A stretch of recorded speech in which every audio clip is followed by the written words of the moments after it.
आमाकुंड ना कहवा मात्रे ओडिशा राज्यर 30टा जिला मध्यरु गोटे जिला को ही बुझाई थाए जार ना हूँ मालकानगिरी। से माँ कुंडरे शह शह माछ निज इच्छा बाहरी था जे ये कुंडरे सुना पिंधि बड़ बड़ माछ बाहरुले सुना गहना पिंधि बड़ बड़ माछ बाहरुले। आज को हजार हजार वर्ष पूर्वे सीता माता भी यही स्थान रे गुंफारे किछि दिन समय अतिबाहित करथिले। सीता माता ये माछों को खाद्य से समय देइथिले। सीता माता भी ये माछों को से समय खाद्य देइथिले। ए जो कुंड देखुचंती आपण ए कुंडरो ठीक 50 मीटर तले पाकना पेड़ी रही। जो पेड़ीटी आज दिन में पत्थर पलटि से पेड़ी रे सुना गहना अलंकार थिला। आउ ता पार्श्वर रही सीता माता स्नानपीठ एवं तार आउ गोटे पार्श्वर रही बाघ गुंफा।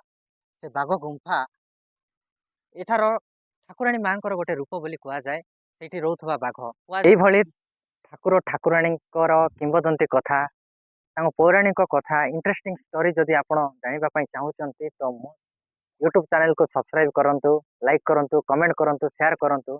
हाँ आ गोटे कथा भूलि कूल बॉय पंकज 143 हूँ मोर यूट्यूब चैनल रो नाटी।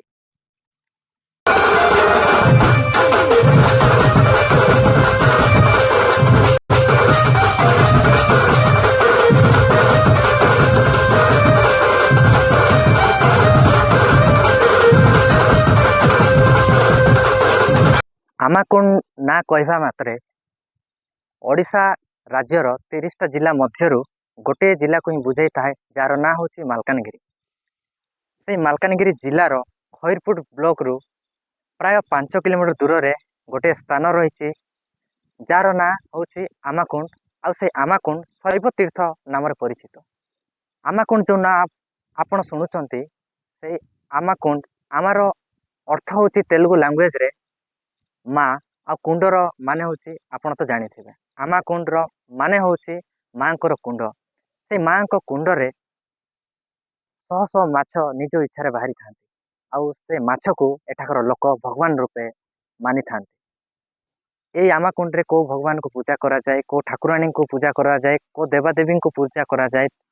ये आमा कुंडर किंवदंती कौन यार रहस्य कौन प्रत्येक जिनस मु वीडियो माध्यम आपण को संपूर्ण तथ्य देवी।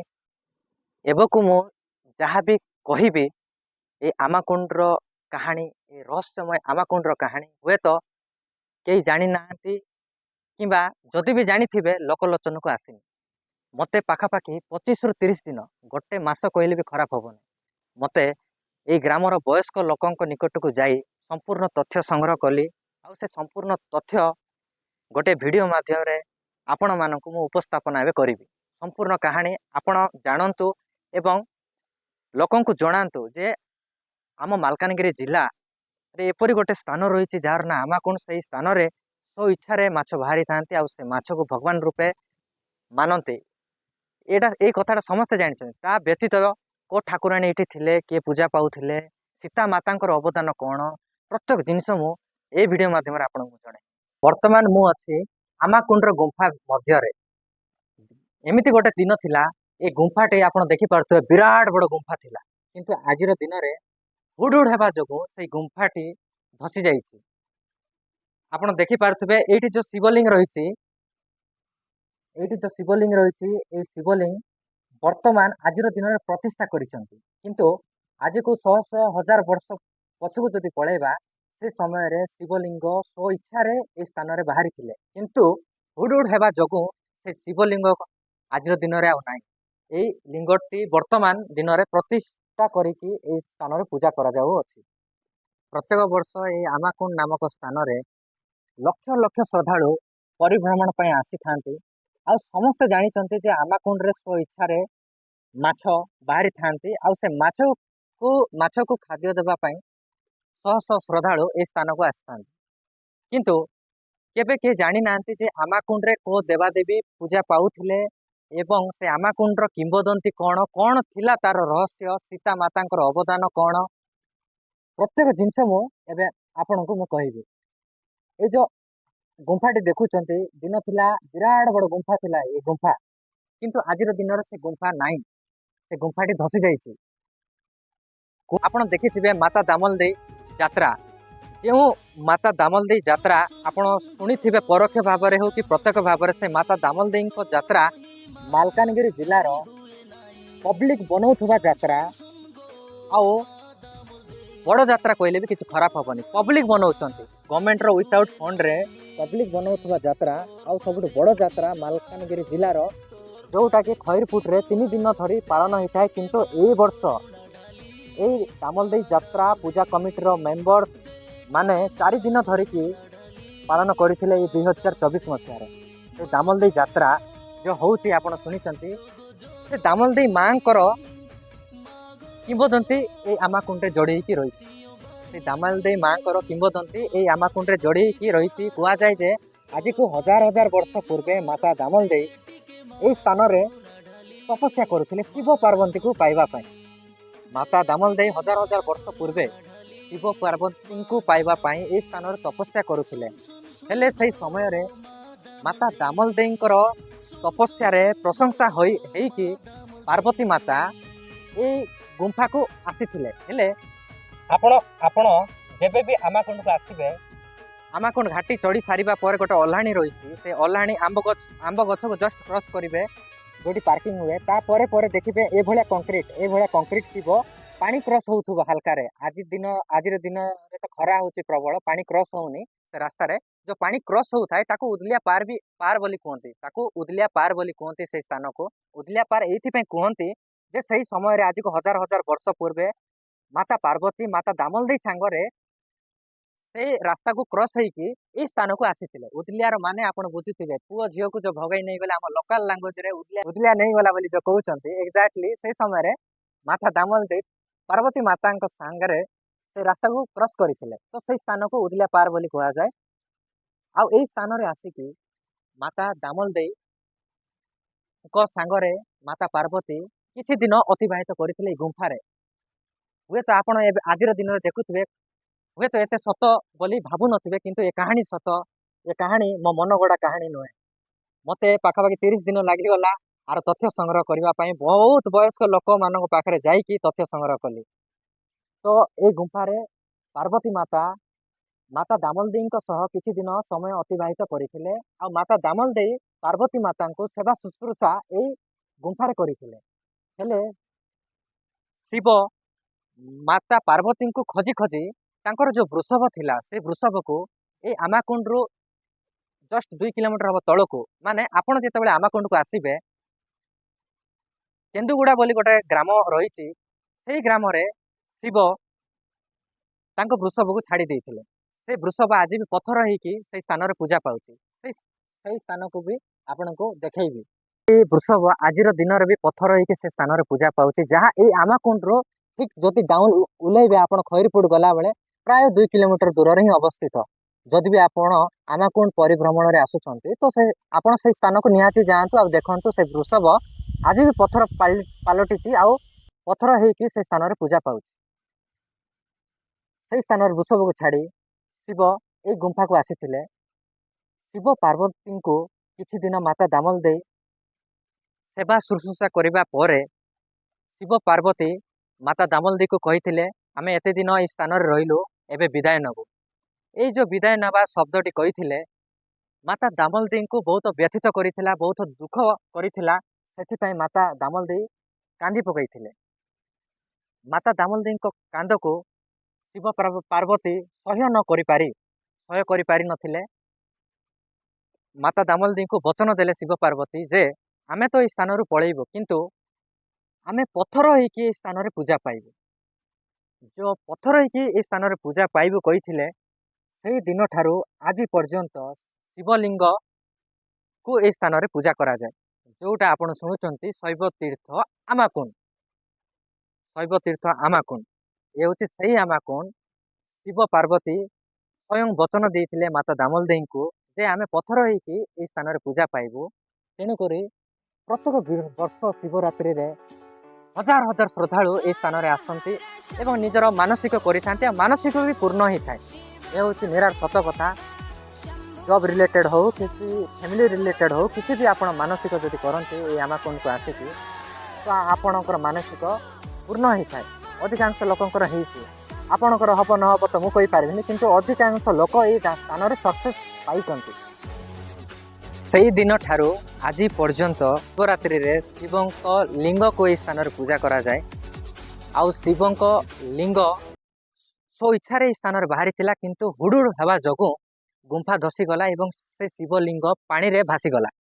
ଏବେ ଯେଉଁ ଆପଣ ଶିବଲିଙ୍ଗ ଦେଖୁଛନ୍ତି, ସେଇ ଶିବଲିଙ୍ଗଟି ପ୍ରତିଷ୍ଠା କରାଯାଇଛି, କିନ୍ତୁ ସେ ସମୟରେ ହୁଡ଼ୁହୁଡ଼ୁ ହେବା ପୂର୍ବରୁ ମାଟି ତଳୁ ନିଜେ ଶିବଲିଙ୍ଗ ବାହାରିଥିଲେ, କିନ୍ତୁ ଯାହା ହୁଡ଼ୁହୁଡ଼ୁ ହେବା ଯୋଗୁଁ ତାର ବନ୍ୟା ବାତ୍ୟାରେ ସେ ଶିବଲିଙ୍ଗ ପାଣିରେ ଭାସିଗଲା। ଏଇ ଥିଲା ମାତା ଦାମଲ ଦେଈଙ୍କ କାହାଣୀ, କିନ୍ତୁ ସମ୍ପୂର୍ଣ୍ଣ ହେଇନି। ଏ ଥିଲା ମାତା ଦାମଲ ଦେଈ ଆଉ ଶିବଙ୍କର ରିଲେଟେଡର କାହାଣୀ। ସେଇ ଦିନ ଠାରୁ ମାତା ଦାମଲ ଦେଈ ପ୍ରତ୍ୟେକ ବର୍ଷ ଯେତେ ବି ପର୍ବପର୍ବାଣୀ ହୁଏ, ଏଇ ସ୍ଥାନରେ ଏଇ ଗ୍ରାମର ବାସିନ୍ଦାକୁ ଡକେଇକି ଏଇ ସ୍ଥାନରେ ଗୋଟେ ବକ୍ସ ଥାଏ, ସେଇ ବକ୍ସରେ ସୁନା, ଗହଣା, ଅଳଙ୍କାର, ଧୋତି, ଶାଢ଼ୀ ପ୍ରତ୍ୟେକ ଜିନିଷ ଏଠାକାର ଗାଁ ଲୋକଙ୍କୁ ପର୍ବପର୍ବାଣୀରେ ପିନ୍ଧିବାକୁ ଦେଇଥାନ୍ତି। ଏବଂ ସେଇ ପର୍ବପର୍ବାଣୀ ଯେତେବେଳେ ସରିଯାଏ, ଏଠାକାର ଗାଁ ଲୋକ ସଫାସୁତୁରା କରିକି ଫେରେଇ ଦେଇଥାନ୍ତି। ହେଲେ ଗୋଟେ ଛୋଟ ଛୁଆ ଗୋଟେ ମହିଳାଙ୍କ ଶାଢ଼ୀରେ ମଳତ୍ୟାଗ କରିଦେଇଥିଲା। ସେ ମଇଳା ଶାଢ଼ୀକୁ ନ ଧୋଇକି ମାତା ଦାମଲ ଦେଈଙ୍କୁ ଫେରେଇ ଦେଇଥିଲେ ଏବଂ ସେଇ ମାତା ଦାମଲ ଦେଈ ସେ ଦୃଶ୍ୟ ଦେଖିକି ରାଗି ଯାଇ ସେ ବକ୍ସଟିକୁ ଏଇ ସ୍ଥାନରୁ ରାଗି ଯାଇ ଫୋପାଡ଼ି ଦେଇଥିଲେ। ସେ ବକ୍ସଟିକୁ ଫୋପାଡ଼ି ଦେଇଥିଲେ। ଆଉ ଯେଉଁ ସ୍ଥାନରେ ଫୋପାଡ଼ି ଦେଇଥିଲେ ସେଇ ସ୍ଥାନଟି ଏଇଠୁ ପ୍ରାୟ 50 ମିଟର ଦୂରରେ, ଏବଂ ତାକୁ ଆମର ଦେଶିଆ ଭାଷାରେ ପାକନା ପେଡ଼ି ବୋଲି କୁହାଯାଏ। ସେ ସ୍ଥାନକୁ ଆମ ଦେଶିଆ ଭାଷାରେ ପାକନା ପେଡ଼ି ବୋଲି କୁହାଯାଏ। ଯଦି ଆମେ ଓଡ଼ିଆ ହିସାବରେ କହିବା ତ ପଥରର ପେଡ଼ି ମାନେ ସେ ପେଡ଼ି ଆଜିର ଦିନରେ ପଥର ପାଲଟି ଯାଇଛି। ଦିନ ଥିଲା ସେଇ ବକ୍ସରେ ସୁନା, ଗହଣା, ଅଳଙ୍କାର ରହୁଥିଲା। ମାତା ଦାମଲ ଦେଈ ରାଗି ଯାଇ ଯେଉଁ ଫିଙ୍ଗି ଦେଲେ, ସେ ବକ୍ସଟି ଆଜିର ଦିନରେ ପଥର ପାଲଟି ଯାଇଛି। ସେ ସ୍ଥାନକୁ ବି ଆପଣଙ୍କୁ ନେବି ଆଉ ଦେଖେଇବି କିପରି ଭାବରେ ସେ ପାକନା ପେଡ଼ି ପଥର ପାଲଟିଛି।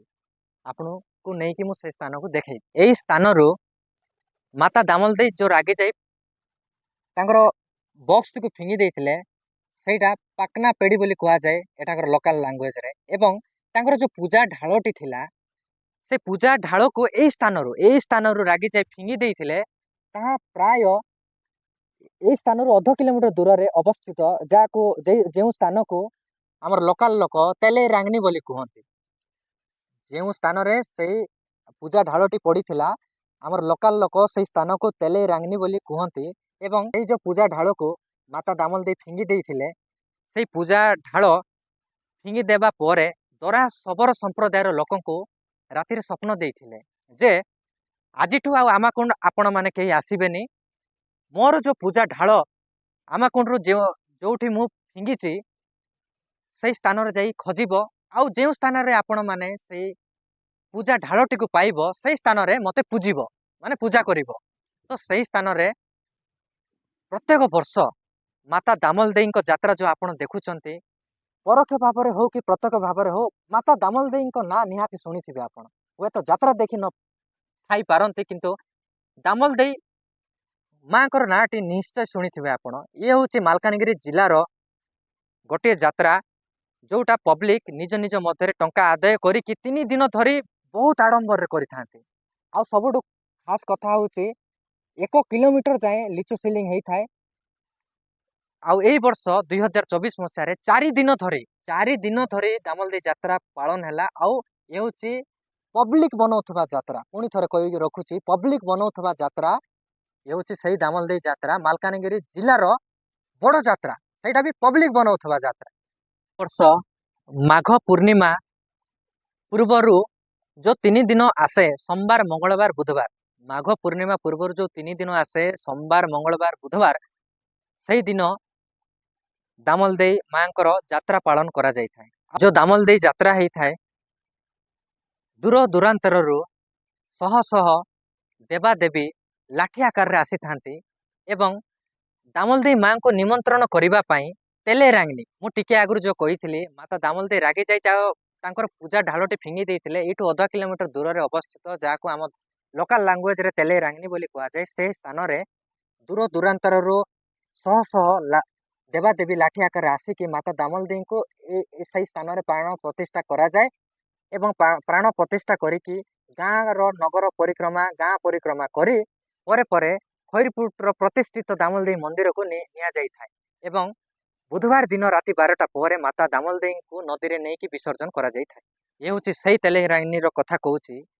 ମାତା ଦାମୋଦର ସ୍ୱପ୍ନ ମାଧ୍ୟମରେ ନିଜେ କହିଥିଲେ ଯେ ଆମାକୁଣ୍ଡରେ ଆଉ ପୂଜା କରିବାକୁ ଆସିବନି, ମୁଁ ମୋର ଢାଳ ଯେଉଁ ସ୍ଥାନରେ ମୁଁ ଏଇଠୁ ଫୋପାଡ଼ିଛି ସେଇ ସ୍ଥାନରେ ଖୋଜିବ, ଯୋଉଠି ଖୋଜିକି ପାଇବ ସେଇ ସ୍ଥାନରେ ମୋତେ ପୂଜିବ ମାନେ ପୂଜା କରିବ।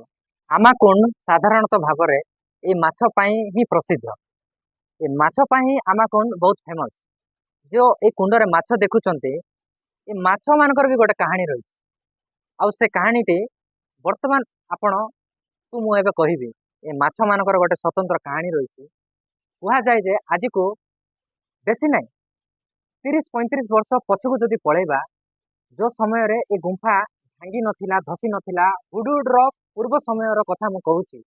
ମାନେ 30-35 ବର୍ଷ ପଛକୁ ଯଦି ପଳେଇବା ସେଇ ସମୟରେ ଏଇ ଯେଉଁ କୁଣ୍ଡ ଦେଖୁଛନ୍ତି, ମାଛ ଦେଖୁଛନ୍ତି, ଏମିତି ବି ମାଛ ଥିଲେ ବଡ଼ ବଡ଼ ମାଛ ନାକରେ ସୁନା ପିନ୍ଧିକି ଏଇ ସ୍ଥାନରେ ବୁଲୁଥିଲେ। ଏଇଠି ଯେଉଁ ମାଛ ଦେଖୁଛନ୍ତି ଆଜିକୁ 35-40 ବର୍ଷ ପୂର୍ବେ ଏପରି ବି ମାଛ ବାହାରୁଥିଲେ ଏଇ କୁଣ୍ଡରେ। ସୁନା ଗହଣା ପିନ୍ଧିଥିବା ମାଛ ବି ବଡ଼ ବଡ଼ ମାଛ ଏଇ ସ୍ଥାନରେ ବାହାରୁଥିଲେ। ଏବଂ ଏ ମାଛର କାହାଣୀ ରହିଛି। କ'ଣ କାହାଣୀ ରହିଛି ସେ ଜିନିଷଟି ଆପଣଙ୍କୁ କହୁଛି। ଆଜିକୁ ହଜାର ହଜାର ବର୍ଷ ପୂର୍ବେ ଦରା ଶବର ସମ୍ପ୍ରଦାୟର ଲୋକ ଏଇ ଆମାକୁଣ୍ଡକୁ ବୁଲିବା ପାଇଁ ଆସିଥିଲେ। ହେଲେ ଏଇ ଆମାକୁଣ୍ଡକୁ ଯେଉଁ ପରିଭ୍ରମଣ ପାଇଁ ସେମାନେ ଆସିଥିଲେ, ଏଇ କୁଣ୍ଡରେ ମାଛ ଗୁଡ଼ିକ ସେଇ ବ୍ୟକ୍ତିମାନଙ୍କୁ ଦେଖି ପାଣିରେ ଖେଳୁଥିଲେ। ତାଙ୍କ ମନରେ ଗୋଟେ କ୍ୱେଶ୍ଚନ୍ ଆସିଲା ଯେ ଏ ମାଛ ଯେଉଁ ଖେଳୁଛନ୍ତି ଏ ପାଣିର ଗଭୀର କେତେ, ଚାଲ ମାପିବା। ତ ଏ ପାଣିର ଗଭୀର ମାପିବା ପାଇଁ ସେମାନେ କିଛି ଖଣ୍ଡ ବାଉଁଶ ଆଣିଲେ। ବାଉଁଶକୁ ବାଉଁଶ, ବାଉଁଶକୁ ବାଉଁଶ, ବାଉଁଶକୁ ବାଉଁଶ, ବାଉଁଶକୁ ବାଉଁଶ ଯୋଡ଼ି ଯୋଡ଼ି ଯୋଡ଼ି ଯୋଡ଼ି ତାଙ୍କେ ପାଣିର ଗଭୀର ମାପି ମାପି ଥକିଗଲେ। ଦରା ଶବର ସମ୍ପ୍ରଦାୟର ଲୋକଙ୍କୁ ରାତିରେ ସ୍ୱପ୍ନ ଆସିଲା ଯେ ଠାକୁରାଣୀ ମା ଏହି ସ୍ଥାନରେ ଅଛନ୍ତି ଏବଂ ଏଇ ଯେଉଁ କୁଣ୍ଡ ଦେଖୁଛନ୍ତି ସେଇ ସମୟରେ ତାଙ୍କୁ ସ୍ୱପ୍ନ ଆସିଲା ଯେ ପାତଳ ଫାଟିଛି ବୋଲି। ଯେହେତୁ ତାଙ୍କେ ବାଉଁଶକୁ ବାଉଁଶ, ବାଉଁଶକୁ ବାଉଁଶ, ବାଉଁଶକୁ ବାଉଁଶ ମାପି ମାପି ଥକି ଯାଇଥିଲେ, ତଳେ ସେମାନେ ଚଟାଣ ପାଇ ନଥିଲେ, ମାପି ମାପି ଥକି ଯାଇଥିଲେ। ତ ସ୍ୱପ୍ନ ମାଧ୍ୟମରେ ତାଙ୍କୁ ଆସିଲା ଯେ ପାତଳ ଫାଟିଛି ବୋଲି। ଏଇ ମାଛ ଗୁଡ଼ିକ ହେଉଛି ଠାକୁରାଣୀ ମାଙ୍କର ଗୋଟିଏ ରୂପ ବୋଲିକି ତାଙ୍କୁ ରାତିରେ ସ୍ୱପ୍ନ ଆସିଲା। ସେଇ ଦିନ ଠାରୁ ଦରା ଶବର ସମ୍ପ୍ରଦାୟର ଲୋକ ଏଇ ଆମାକୁଣ୍ଡରେ ପୂଜା ଅର୍ଚ୍ଚନା କରିଥାନ୍ତି ଏବଂ ସେଇ ଦିନ ଠାରୁ ମାଛଙ୍କୁ ଭଗବାନ ରୂପରେ ମାନିଥାନ୍ତି ଏଠାକାର ଲୋକ। ଏଇ କୁଣ୍ଡରେ ଯୋଉ ଆପଣ ମାଛ ଦେଖୁଛନ୍ତି, ଏମିତି ବି ଗୋଟେ ଦିନ ଥିଲା ବଡ଼ ବଡ଼ ମାଛ ବାହାରୁଥିଲେ ଏବଂ ହାତରୁ ଖାଦ୍ୟ ଛଡ଼େଇ ନେଇକି ଖାଉଥିଲେ। କିନ୍ତୁ ଆଜିର ଦିନରେ ସେଭଳିଆ ମାଛ ନାହାନ୍ତି। ହୁଡୁଡ ଯୋଗୁଁ ସବୁ ଜିନିଷ ବଦଳି ଯାଇଛି। ମାଛ ଗୁଡ଼ିକ ବିସ୍କୁଟ ଅପେକ୍ଷା ନଡ଼ିଆ କଦଳୀ ପ୍ରଚୁର ପରିମାଣରେ ଖାଇଥାନ୍ତି। ଆପଣ ଯେବେ ବି ଆମାକୁଣ୍ଡକୁ ଆସୁଛନ୍ତି ନିଜ ଫ୍ୟାମିଲି ସହ, ନଡ଼ିଆ କଦଳୀ ଫଳମୂଳକୁ ଛୋଟ ଛୋଟ କରି ଆପଣ ଯଦି ଦେବେ ଖାଇବାକୁ, ତ ବହୁ ମାତ୍ରାରେ ମାଛ ଗୁଡ଼ିକ ଖାଇଥାନ୍ତି। ଏବଂ ଦ୍ୱିତୀୟ ଅପସନରେ ଆପଣ ବିସ୍କୁଟ ରଖନ୍ତୁ, କିନ୍ତୁ ପ୍ରଥମ ଅପସନରେ ନଡ଼ିଆ କଦଳୀକୁ ଆପଣ ରଖନ୍ତୁ। ଆପଣ ଆସିଲେ ଜାଣିପାରିବେ କିପରି ଭାବରେ ମାଛ ଖାଉଛନ୍ତି ଆଉ କେମିତି ଖାଉଛନ୍ତି। ଆପଣ ଦେଖିପାରୁଥିବେ ଭାଇ ଜଣକ କିପରି ଭାବରେ ନଡ଼ିଆକୁ ଖଣ୍ଡ ଖଣ୍ଡ କରିକି ମାଛମାନଙ୍କୁ ଖାଇବାକୁ ଦେଉଛନ୍ତି। ତ ଆପଣ ବି ଯେବେ ବି ଆସିବେ ଫଳମୂଳକୁ ପ୍ରଥମ ପ୍ରାୟୋରିଟିରେ ରଖନ୍ତୁ, ସେକେଣ୍ଡ ଯାଇକି ବିସ୍କୁଟକୁ ରଖନ୍ତୁ। ଯଦି ବି କେବେ ଆପଣ ଆମାକୁଣ୍ଡ ପରିଭ୍ରମଣରେ ନିଜର ପରିବାର ସହ ଆସୁଛନ୍ତି, ତ କେବେ ପାଣିରେ ପଶିବାକୁ ଚେଷ୍ଟା କରିବେନି ଫଟୋ ଉଠାଇବା ଚକ୍କରରେ। ଆଉ ପାଣିରେ ଛେପ ପକାଇବେନି ଏବଂ ସେଇ କୁଣ୍ଡର ପାଣିରେ ଗୋଡ଼ ହାତ ଧୋଇବେନି। ଏଇ କିଛି ଜିନିଷ ଯଦି ଆପଣ କରୁଥିବାର ଗାଁ ଲୋକ ନଜର କରିଛନ୍ତି, ତ ଆପଣଙ୍କ ସାଙ୍ଗରେ କ'ଣ ହେବ ଆପଣ ନିଜେ ବି ଭାବିପାରିବେନି। କିଛି ଜିନିଷ ଆମେ ମାନିବାକୁ ପଡ଼ିବ ଏବଂ ଗାଁ ଲୋକଙ୍କର ଗାଇଡ଼ଲାଇନକୁ ବି ଫଲୋ କରିବାକୁ ପଡ଼ିବ। ଏହି କୁଣ୍ଡର ପାଣିରେ ବର୍ଷକୁ ଥରେ, ସେଇଟା ବି ଶିବରାତ୍ରି ପୂର୍ବରୁ ଏଠାକାର ଗାଁ ଲୋକ ସଫା ସୁତୁରା କରିବା ପାଇଁ ଏ କୁଣ୍ଡରେ ଓହ୍ଲେଇକି ସଫାସୁତୁରା କରିଥାନ୍ତି ଆଉ କେବେ ବି ଏହି କୁଣ୍ଡରେ ପଶି ନଥାନ୍ତି। ପଥରରେ ବି ବଡ଼ ବଡ଼ ଅକ୍ଷରରେ ଲେଖାଯାଇଛି ଯେ ପାଣିରେ ପ୍ରବେଶ କରନ୍ତୁ ନାହିଁ, ପାଣିରେ ଛେପ ପକାନ୍ତୁ ନାହିଁ, ପାଣିରେ ଅଳିଆ ଆବର୍ଜନା ପକାନ୍ତୁ ନାହିଁ। କିଛି ଜିନିଷ ଆମେ ମାନିକି ଚଳିବା କଥା ଆଉ ଲୋକଙ୍କର ଗାଇଡ଼ଲାଇନକୁ ସମ୍ମାନ ଦେବା କଥା। ଏବଂ ମୋର ଆଶା ଅଛି ଆପଣ ଯଦି ଏଇ ଭିଡ଼ିଓ ଦେଖୁଛନ୍ତି ତ ଆପଣ କେବେ ବି ଏଇ ଜିନିଷ କରିବେନି ବୋଲି ମୋର ଆଶା ଓ ବିଶ୍ୱାସ। ଏହି ଆମାକୁଣ୍ଡରୁ ଠିକ ଉପରକୁ 2 କିଲୋମିଟର ଯଦି ଆମେ ଯିବା, ସାରୁକୁଣ୍ଡ ନାମକ ଗୋଟିଏ ସ୍ଥାନ ରହିଛି। ସେଇ ସାରୁକୁଣ୍ଡରେ ଗୋଟେ ସୁନ୍ଦର ୱାଟରଫଲଟେ ମଧ୍ୟ ରହିଛି ଏବଂ ସେଇ ସାରୁକୁଣ୍ଡରେ କୁଣ୍ଡ ରହିଛି। ଆଉ ସାରୁକୁଣ୍ଡ ଏଇଥିପାଇଁ କୁହାଯାଉଛି ଯେ କୁଣ୍ଡ ଅଛି ଆଉ ତାର ଚାରି ପାଖରେ ସାରୁ ପତ୍ର ବାହାରିଛି। ସେଇ ସାରୁ ପତ୍ର ଉପରେ ପାଣି ପଡୁଥାଏ ଏବଂ ସେଇ କୁଣ୍ଡରେ ଏ ଆମକୁଣ୍ଡ ପରି ହିଁ ମାଛ ବାହାରିଥାନ୍ତି। ଦିନ ଠାରୁ ପାଣିରେ କେହି ପ୍ରବେଶ କରିବାକୁ ଚେଷ୍ଟା କରୁନଥିଲେ, କିନ୍ତୁ ହଜାର ହଜାର ବର୍ଷ ପୂର୍ବେ ଗୋଟେ 100 ବର୍ଷ ପୂର୍ବେ ଗୋଟେ ସାଧକ ଥିଲା ଫୁଟିଆ ସମ୍ପ୍ରଦାୟର।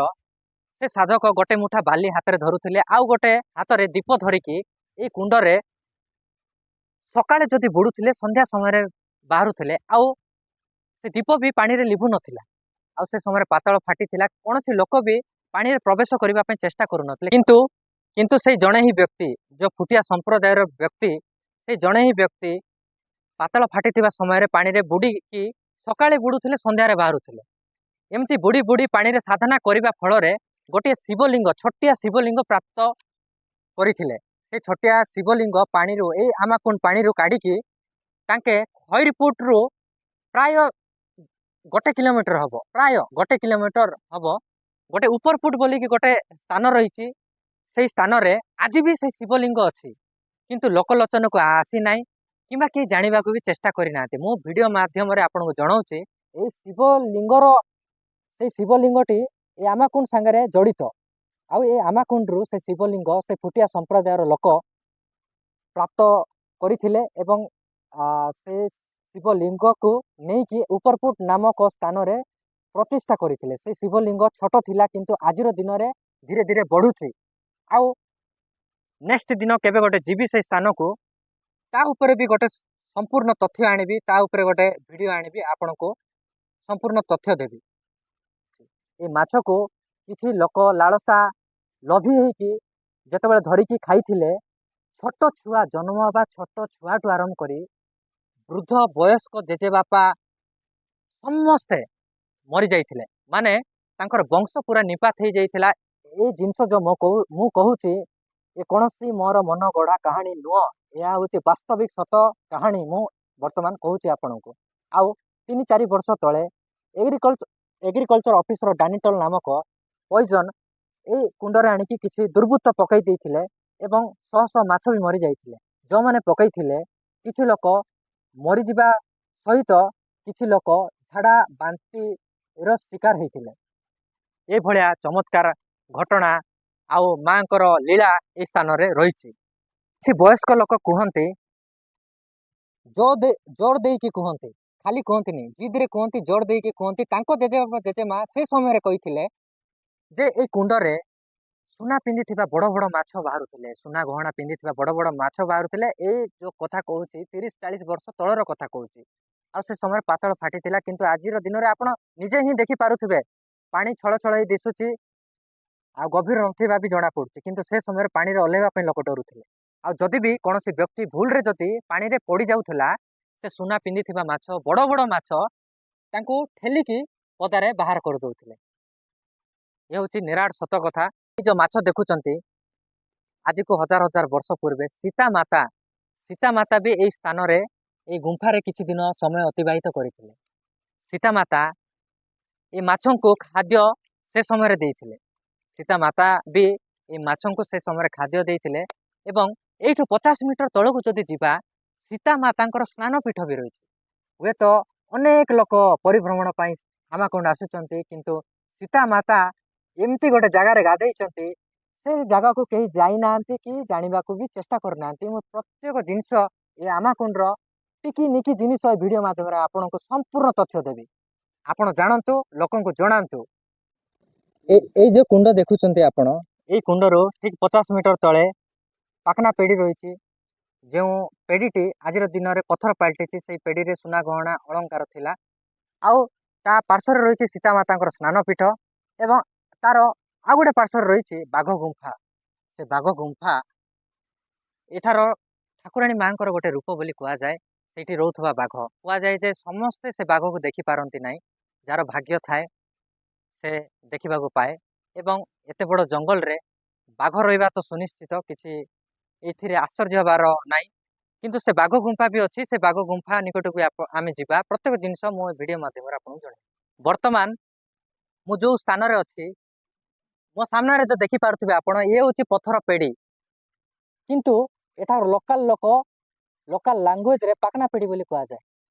ମାତା ଦାମଲ ଦେଇ ଯେଉଁ ରାଗିଯାଇ ସେ ସୁନାର ବକ୍ସକୁ ରାଗିଯାଇ ଯେଉଁ ଫୋପାଡ଼ି ଦେଇଥିଲେ, ସେ ସୁନାର ବକ୍ସ ଆଜିର ଦିନରେ ପଥର ପାଲଟିଛି। ଆପଣ ଦେଖିପାରୁଥିବେ, ଇଏ ହେଉଛି ସେଇ ପଥର ପେଡ଼ି ବା ପାକନା ପେଡ଼ି ଟିଲ୍ଟେଡ୍ ହେଇକି ଅଛି। ଯେତେ ବନ୍ୟା ହଉ, ବାତ୍ୟା ହଉ, ଯାହା ବି ହଉ, ଏଇ ଆପଣ ନଦୀ ଦେଖୁଥିବେ, ପାଣି ବଢ଼ିଗଲେ ବି ଏଇ ପଥରକୁ କିଛି ହେଇନଥାଏ। ଇଏ ହେଉଛି ସେଇ ପାକନା ପେଡ଼ି। ଯେତେ ବନ୍ୟା ହଉ, ବାତ୍ୟା ହଉ, ଯାହା ବି ହଉ, ଏ ପଥରକୁ କିଛି ହେଇନଥାଏ, ଯେମିତିକୁ ସେମିତି ହିଁ ରହିଥାଏ। ଇଏ ହେଉଛି ମାତା ଦାମଲ ଦେଈଙ୍କର ସୁନାର ବକ୍ସ, ଯେଉଁଟାକି ରାଗିଯାଇ ଫିଙ୍ଗି ଦେଇଥିଲେ ଏବଂ ଆଜିର ଦିନରେ ସେ ପଥର ପାଲଟିଛି ଏବଂ ଟିଲ୍ଟେଡ୍ ହେଇକି ଅଛି, ଆଉ ନଦୀ ମଝିରେ ଅଛି। ଯେତେ ବନ୍ୟା ବାତ୍ୟା ହେଲେ ବି ଏ ପଥରକୁ କିଛି ହେଇନଥାଏ, ଯେମିତିକୁ ସେମିତି ହିଁ ରହିଥାଏ। ଆପଣଙ୍କୁ ମୁଁ ଟିକେ ଆଗରୁ କହିଲି ଗୁମ୍ଫା ଭାଙ୍ଗିଗଲା ହୁଡ଼ୁଡ଼ରେ, କିନ୍ତୁ ଏ ପଥରକୁ ନଦୀ ମଝିରେ ଅଛି, କିନ୍ତୁ ଏ ପଥରକୁ କିଛି ହେଲାନି। ଆପଣ ଦେଖିପାରୁଥିବେ।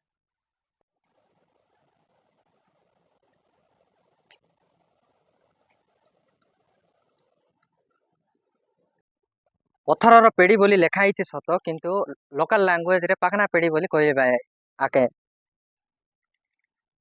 ତାର ସାଇଡରେ ରହିଛି ସୀତାମାତାଙ୍କ ସ୍ନାନ ପୀଠ। ଚାଲନ୍ତୁ ଯିବା ସୀତାମାତାଙ୍କର ସ୍ନାନ ପୀଠ। ମୁଁ ଟିକେ ଆଗରୁ ଯେଉଁ କହୁଥିଲି, ସୀତାମାତା ଏଇ ସ୍ଥାନରେ ଗାଧେଇଥିଲେ ହଜାର ହଜାର ବର୍ଷ ପୂର୍ବେ। ଆମକୁଣ୍ଡକୁ ଲୋକ ଆସୁଛନ୍ତି ସତ ମାଛକୁ ଖାଦ୍ୟ ଦେବା ପାଇଁ, କିନ୍ତୁ ସୀତାମାତାଙ୍କର ବି ଏଇ ସ୍ଥାନରେ କିମ୍ବଦନ୍ତୀ କିଛି ରହିଛି। ସୀତାମାତା ଏଇ ସ୍ଥାନରେ ଗାଧୋଉଥିଲେ। ଏଇଟା ଗୋଟେ ୱାଟରଫଲ୍ ଥିଲା ସେ ସମୟରେ, କିନ୍ତୁ ଆଜିର ଦିନରେ ନାହିଁ, ଯେହେତୁ ହୁଡ଼ୁଡ଼ ହେବା ଯୋଗୁଁ ସବୁ ଧସି ଯାଇଥିଲା। ଆଉ ତଳକୁ ଯିବା, ମୁଁ ଦେଖାଉଛି ଆପଣଙ୍କୁ। ଏଇ ସ୍ଥାନରେ ସୀତାମାତା ଦିନ ଥିଲା ଗାଧେଇଥିଲେ। ଇଏ ହେଉଛି ଆମକୁଣ୍ଡ ଯେଉଁ ଅଛି, ଆମକୁଣ୍ଡର ଯେଉଁ ସ୍ଥାନଟି ଅଛି, ସେ ଆମକୁଣ୍ଡରୁ ପ୍ରାୟ 50 ମିଟର ଦୂରରେ ଏହି ସ୍ଥାନଟି ଅବସ୍ଥିତ। ଏହି ସ୍ଥାନରେ ସୀତାମାତା ଗାଧେଇଥିଲେ ସେ ସମୟରେ। ଆଉ ତାର ଉପରେ ଦେଖିପାରୁଥିବେ, ଇଏ ହେଉଛି ପଥର ପେଡ଼ି ବା ପାକନା ପେଡ଼ି। ଲୋକାଲ ଲାଙ୍ଗୁଏଜରେ ପାକନା ପେଡ଼ି ବୋଲି କୁହାଯାଏ। ଇଏ ହେଉଛି ପାକନା ପେଡ଼ି, ନଦୀ ମଝିରେ ହିଁ ଅଛି। ଯେତେ ବନ୍ୟା ବାତ୍ୟା ହଉ, କିଛି ହୁଏନି ଏ ପାକନା ପେଡ଼ିକୁ, ଯେମିତିକୁ ସେମିତି ହିଁ ରହିଥାଏ। ଆଉ ସୀତାମାତା ଏଇ ସ୍ଥାନରେ ଗାଧୋଇଥିଲେ। କିପରି ଥିଲା ସେ ସମୟରେ? ଏଇଟା ଗୋଟେ ବହୁତ ସୁନ୍ଦର ୱାଟରଫଲ୍ ଥିଲା, କିନ୍ତୁ ଆଜିର ଦିନରେ ସେ ୱାଟରଫଲ୍ ନାହିଁ। କିନ୍ତୁ କେମିତି ଗାଧୋଉଥିଲେ ସେ ସ୍ଥାନକୁ ଯିବା, ଆଉ ଆପଣ ବି ଦେଖି ନିଅନ୍ତୁ।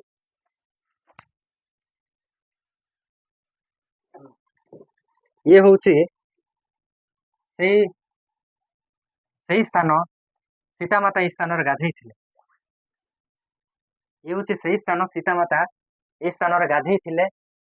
ଆଉ ଏଇଟା ବହୁତ ସୁନ୍ଦର ଗୋଟେ ୱାଟରଫଲ୍ ଥିଲା ସେ ସମୟରେ, କିନ୍ତୁ ଆଜିର ଦିନରେ ୱାଟରଫଲ୍ ଆଉ ନାହିଁ। ଏଇ ସ୍ଥାନରେ ସୀତାମାତା ଗାଧେଇଥିଲେ। ଆପଣ ବି ଦେଖନ୍ତୁ, ଜାଣନ୍ତୁ, ଆଉ ଲୋକଙ୍କୁ ଜଣାନ୍ତୁ ବି। ଏଭଳିଆ କିମ୍ବଦନ୍ତୀ ଆମ ଅଞ୍ଚଳରେ ରହିଛି, କିନ୍ତୁ ଲୋକ ଏକ୍ସପ୍ଲୋର କରୁନାହାନ୍ତି। ଆଉ ଯଦି ବି ଏକ୍ସପ୍ଲୋର ହେଉଛି ତ ଲୋକଙ୍କୁ ଜଣାନ୍ତୁ। ସେଇ ସ୍ଥାନ, ମାତା ସୀତା ଏଇ ସ୍ଥାନରେ ଗାଧେଇଥିଲେ। ଏଇଟା ବହୁତ ସୁନ୍ଦର ଗୋଟେ ୱାଟରଫଲ୍ ଥିଲା, ହୁଡ଼ୁଡ଼ ଯୋଗୁଁ ଏହା ନାଶ ପାଇଗଲା। ଇଏ ହେଉଛି ସେଇ ୱାଟରଫଲ୍ ଥିଲା ଯୋଉଠି ମାତା ସୀତା ଗାଧେଇଥିଲେ, ଆପଣ ଦେଖିପାରୁଥିବେ।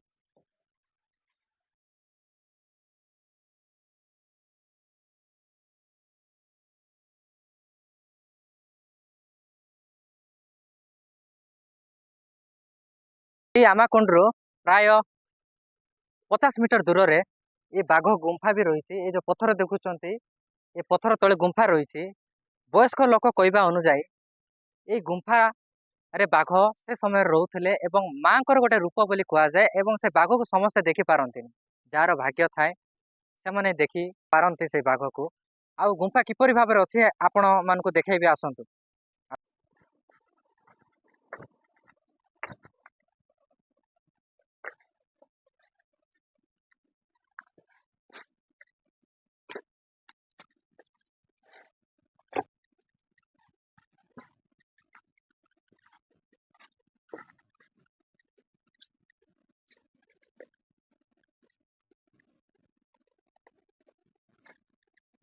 ଏ ହଉଛି ସେଇ ବାଘ ଗୁମ୍ଫା। ଅଛି ଗୁମ୍ଫା ଭଳିଆ ହିଁ ଅଛି। ମୋବାଇଲ ଏ ହଉଛି ସେଇ ବାଘ ଗୁମ୍ଫା। ସେ ସମୟରେ ଏଇ ସ୍ଥାନରେ ବାଘ ରହୁଥିଲେ, ବୟସ୍କ ଲୋକ କହିବା ଅନୁଯାୟୀ।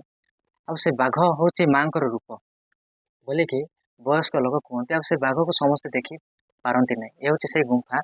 କେବେ ବି ଆସିବେ ତ କୁଣ୍ଡରୁ ପ୍ରାୟ 50 ମିଟର ଦୂରରେ ଏ ଗୁମ୍ଫାଟି ରହିଛି, ଯୋଉଟା କି ଲୋକଲୋଚନକୁ ଆସିନାହିଁ କି କିଏ ଜାଣିବାକୁ ଚେଷ୍ଟା ବି କରିନାହାନ୍ତି। ଭିଡ଼ିଓ ଦେଖନ୍ତୁ, ଲୋକଙ୍କୁ ବି ଜଣାନ୍ତୁ, ସେୟାର କରନ୍ତୁ, ସମ୍ପୂର୍ଣ୍ଣ ତଥ୍ୟ ଦିଅନ୍ତୁ। ଆମକୁଣ୍ଡର ଆକ୍ଚୁଆଲି ରହସ୍ୟ କଣ, ତାର କିମ୍ବଦନ୍ତୀ କଣ, ପ୍ରତ୍ୟେକ ଜିନିଷ A to Z A video ଦେଖିଲେ ଆପଣ ଜାଣିପାରିବେ।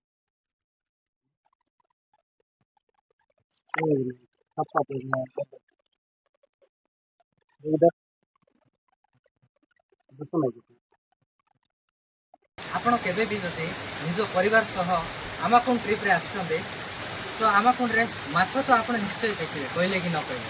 କିନ୍ତୁ ସେ ମାଛ ଦେଖିବା ସହ ତାର ଠିକ୍ 50 ମିଟର ତଳେ ମାତା ଦାମୋଦରୀଙ୍କ କାହାଣୀ ଅନୁଯାୟୀ ଗୋଟେ ସୁନାର ପେଡ଼ି, ଯାହାକୁ ଲୋକାଲ୍ ଲାଙ୍ଗୁଏଜ୍ରେ ପାକନା ପେଡ଼ି ବୋଲି କୁହନ୍ତି, ସେ ପାକନା ପେଡ଼ି ପଥର ହେଇକି ଆଜି ବି ଅଛି ନଦୀ ମଝିରେ। ସେଇ ସ୍ଥାନକୁ ବି ଦେଖନ୍ତୁ।